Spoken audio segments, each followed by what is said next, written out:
Hi guys, welcome to my XC channel where my primary objective is to help you build a thriving business online. If this is your first time visiting on my YouTube channel and you want to learn different ways to grow your XC, make sure that you subscribe to my channel and give this video a thumbs up. So let's go ahead and get started. On this video, I'm going to do an XC shop critique on the store, handcrafted by I guess the store's name is Kansa Shin Magic Art by Eleanor. So thank you, Eleanor, for allowing me to do a review of your shop. I really appreciate it. So let's go ahead and get started. So the first thing I do is I pick a listing where I'm gonna do a review or like an audit for that particular listing. So I picked this particular listing right here. The first thing I always talk about is product photography, is what the customer sees first, right? So you want to make sure that your photo is compelling, is beautiful, is clear, and it has a understanding of what they're buying, right? They must look at the photo and know exactly what they're buying. A lot of people are not going to take the time to read the title nor click to read the listing description. So the photo should be able to tell them exactly what they're buying. In my opinion, I would change the photo because looking at this, I even at first myself, before I read what it was, I was a little confused on what I was buying. I thought maybe it was a flower made out of ribbon. It could be, I don't know, something for decoration. So there was a little bit of confusion. What exactly am I buying, right? So in my opinion, the best way to showcase this product is by having someone wear it. Because what happens is that this is a you're gonna get the two customers. You're gonna get the customer that's looking for your item, but they found it and they didn't really know what it was, right? So they might not even click on the listing description. They'll keep browsing, and then you're gonna get the customer that wasn't particularly looking for your product, but they might want to buy your product, like they stumble upon it. But if there's any type of confusion and there's no clear understanding of what exactly they're buying, most likely they wouldn't buy from you either. They're going to be like, well, I don't know what this is. And a lot of people don't understand Etsy, or maybe it's their first time visiting on Etsy, so they don't really know that there's a listing description. Now, you did do a good job by adding call to actions by, saying click below to read listing description, and also adding the call to action to favorite the item. That's actually pretty good, because when you do that, you do increase the likelihood of one, somebody favoring this item. So later on, if you add additional products to your line, or you put this particular product in sale, they'll get a notification. And then you also increase the likelihood of somebody clicking to learn more. However, the main photo should be the photo grabber, and before they get to that photo, which tells them to look at the listing description, they're not going to get there if the first photo is not clear. So my suggestion is, these are my couple suggestions that I have. One, making sure that the first photo is very compelling, that it showcases your item well so people know exactly what they're buying. Two, making sure that all your photos are cohesive. They have the same background, the same color, the same style. That is for branding purposes. If I look at one photo and I look at another photo, I should be able to say this is coming from the same store. If your listings have different backgrounds, different variations, different things going on, then it doesn't look like you have a cohesive brand. Doesn't look like they all go together in your shop, and then it doesn't create that illusion of branding. So it's very important, especially if you want to take your store to the next level and make a lot of money, or let's say you want to make this as your permanent job. You have to work on creating a cohesive look, and you have to work on your branding, which is sticking with the same colors, the same style of photos, stuff like that. So those will be my two suggestions. Your product is beautiful, however, because there's slightly, when I saw it at first, I really didn't know what I was buying. It does cause that confusion, so therefore it does decrease the chance of somebody clicking on it. So I would definitely work on that. And also keep in mind that when you buy online, all you have is photos, right? Because when you go to an actual store, you could touch it, you could feel it, you could see the texture of it. But when you're shopping online, you don't have that option. All you have is the photo. So therefore, if the photo is not as clear, or and it's not even the clear part because your photo looks good. It's the storytelling, right? I can't tell what it is. I don't know what I could use it for. That's where the confusion comes in. So that's what I would change first of all. So the second thing I talk about is your SEO. So SEO, also known as, or also I'm known as search engine optimization, and it's basically different factors on your page that contribute to SEO. Things that they look at, like is your keyword in the title, is your keyword in your meta description, is the keywords throughout the listing description. Do you have a photo? How old is the listing, how many backlinks point to this actual page. These are all different factors that play whether your listing is going to be in the first page of Etsy or in somewhere buried on Etsy, right? So all the tools that I'm currently using right now in this video, or that I talk about in this video, if you guys click below, you're going to see a little box where you could go and see all the tools that I currently talk about. That way, in case you want to use them or to get to know them a little bit more, you could go ahead and click and use them. So what I did was I did an audit on this actual listing using Rank. And here we go. So this is your listing here. And this is a prime example. I talk about this a lot. A lot of people pay attention to the Etsy grade. And they're like, well, I have an A and I just don't understand why I'm not making sales. So keep in mind, Etsy rank, the grading is just a guideline, a checklist, right? It's a checklist. If you put the keyword in the title, you get a point. If you put the keyword in the meta description, which is the first 150 characters of your listing description, check mark. If you put a photo, check mark. If you do all 10 photos, check mark. If you write a long, listing description with details, check mark. If you put all 13 keywords, check mark.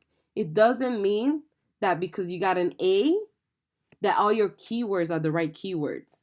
The A is just letting you know that from the best practices of SEO, like where you should put the placement of keywords, how many keywords you should use, how many photos, and etc., is letting you know that you have done that good.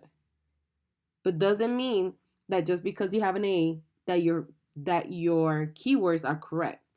I did a video on this. I highly recommend watching it because I go in really, really detail about it, about Rank and the grading system. But this is a prime example because as you can see, if you look here, you have keywords that are 50,000 or more, right? Because it taps it at 50,000. These keywords right here, all of these, you need to change. Basically, they're oversaturated. That means that you are competing with all these people. So if you were to take handmade brooch and you were to go to Etsy.com and type in that keyword, you're gonna see how many other people are using it. 200. So you're basically right now you're competing for that keyword. You're competing with 272,000 other listings. So therefore, if you wanted to rank organically, it's gonna be almost impossible because everybody's using that keyword. And then if you ran a Etsy ad, your cost per click is going to be a lot higher because now you're competing with everybody that's running ads. So therefore, it's going to be really, really hard for you to rank organically, and it's going to be really hard to rank even with the ads.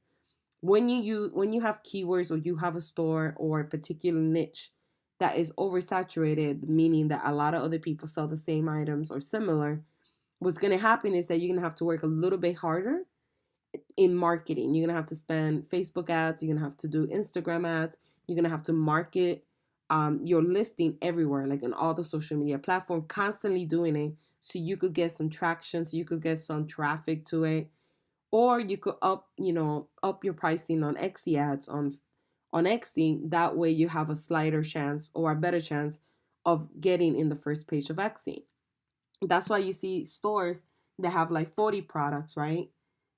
Their new store, they have like a unique niche and they sell a lot of sales. I saw one store that had 86 products and they were selling over 40,000 the first year. But that's because they were on a very, very unique niche. It wasn't something that everybody sold. So therefore they didn't have a lot of competition, and all their keywords they will rank on page one. However, right now, what you're selling is very competitive. What I also recommend is using long tail keywords. And long tail keywords basically are adding an additional keyword. So for instance, yours is brown. So I would put brown handmade brooch. So this is a long tail keyword. You're adding more keywords to describe your item. So then this one, you see, it narrowed down to 3,000. So this would be a good keyword for you because it's not a lot of competition and you're still describing your item, right? And you are targeting your audience because you're targeting people that are actually looking for your product. And as you can see, all these are the same or similar to what you sell. They're not, it's not all type of different things. So that would be a good one, but you have to come up with long using long tail keywords to describe your item to get new keywords, because the ones that you currently have are too saturated, too many people are using. Another thing that you need to keep in mind is your name shop. um Wait, is this your name shop? No, that's not your name shop. I'm sorry. I thought it was. That's just the name of the flower, I'm assuming. Okay, so never mind. If that's the name of the flower, that's fine. It's low competition. It's like medium, so you'll be fine with that one. Um, this right here, gift for mom, I would change this. I wouldn't use that one. Christmas gift idea, I would change that one. Um, all of these obviously because they're oversaturated. Flower jewelry, I would change that one. The reason why is that those are too broad because it's a generic keyword. One, you're competing with a lot of people, 883,000 listings, so you're not gonna be found using this keyword. Two, is very broad. You're targeting anybody and everybody. That's why a lot of you hear a lot of Etsy sellers say, "I don't know why I'm not getting sales. I get a lot of views and impressions," and it's because they're using keywords that are too broad, and so therefore their listings are showing up to people. However, they're showing it to people that are not interested in buying that particular item. So if you show your your listing to just anybody and everybody, yeah, your impressions will be higher and your listing view will be higher. However, you will not make sales because, like I said, you're not targeting your audience. You have to make sure that whatever you sell, you describe the item. So we were talking about this in our Facebook group.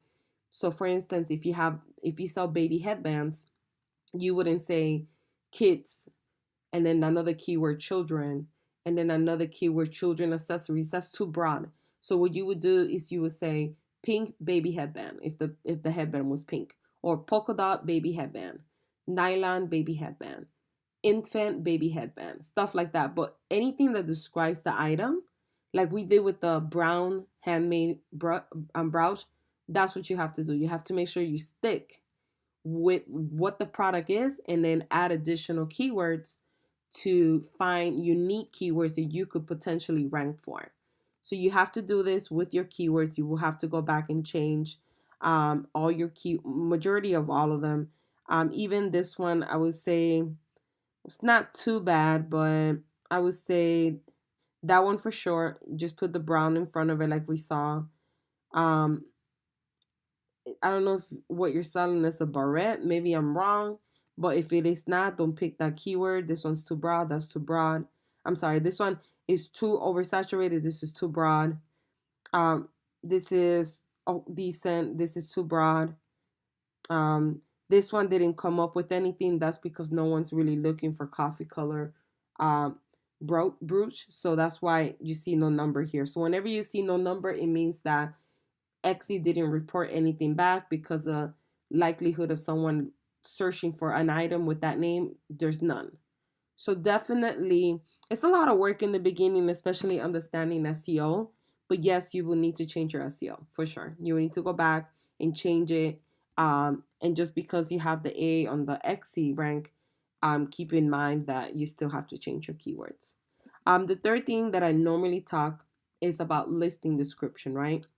So the listing description is basically describing what you're selling.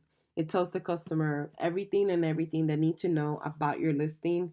You should have what I recommend is having a little bit more space So after every little section, just like right here, the item is ready to ship. If this is a new heading, then make sure that this and this, there's a space. So creating a space, I'll show you what I mean. So this is one of my listings. See, I have a space.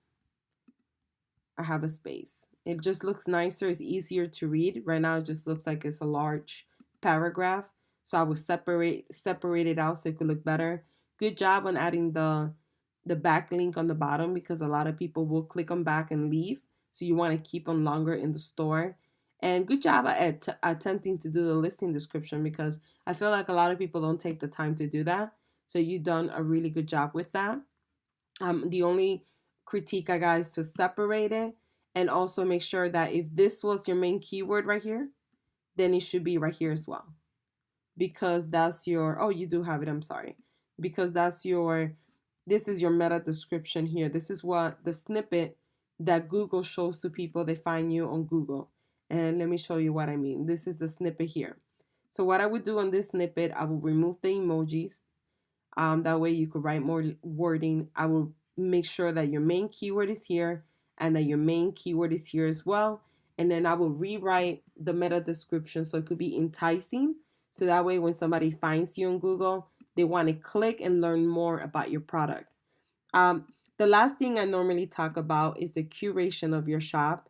So the overall feel of it, if you have a banner, etc. So I do like the fact that you have a banner up here. I would recommend buying a logo for your shop. I like the name of your shop. I like the fact that you have a little tagline. I have that you have your location set. I love your photo because it's very inviting. You want to have a photo like this, like clear like this one, because people want to know who they're buying from. So it's very crucial to have that. Good job on updating your announcement, making sure that it's updated. A lot of people don't I'll see people say Happy Christmas or Merry Christmas, and we are in April, right? So keeping that update is important, because if somebody was to look at it, they'll get confused, like, okay, are they active in their store? Maybe I shouldn't order from the store. So good job at doing that. Your photos, the curation of your photos are everywhere. So my recommendation is redoing your photos and having one look all across.